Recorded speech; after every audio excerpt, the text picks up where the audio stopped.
সাতক্ষীরায় sluice gate নির্মাণে দুর্নীতির অভিযোগে পানি উন্নয়ন বোর্ডের দুই প্রকৌশলী জাকারিয়া ফেরদৌস, অনি দাস এবং ঠিকাদার রুহুল আমিনের বিরুদ্ধে মামলা করেছে দুদক। সহকারী পরিচালক তরুণ কান্তি ঘোষ বাদী হয়ে মামলা দায়ের করেন। আনুষ্ঠানিকভাবে অভিষিক্ত হল Bangladesh association of software and information services বেসিসের নবনির্বাচিত কার্যনির্বাহী পরিষদ। রাজধানীর একটি হোটেলে এই অনুষ্ঠানে প্রধান অতিথি ছিলেন প্রধানমন্ত্রী বেসরকারি শিল্প এবং বিনিয়োগ উপদেষ্টা সালমান এফ রহমান।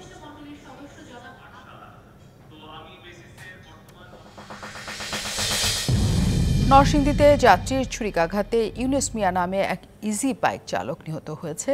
পুলিশ জানায়, সন্ধ্যায় সদর উপজেলার বউবাজারে ভাড়া নিয়ে তর্কাতর্কির এক পর্যায়ে ইজি বাইকের চালককে ছুরিকাঘাতে হত্যা করে ওই যাত্রী। পরে অভিযুক্ত ওই ব্যক্তিকে আটক করে পুলিশ।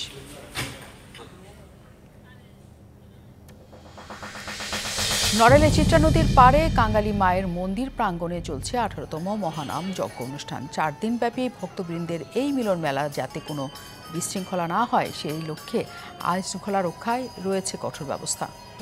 নগদে 500 টাকা বা তার বেশি পেমেন্টে পেতে পারেন ঢাকায় জমিসহ 20 কোটি টাকার পুরস্কার।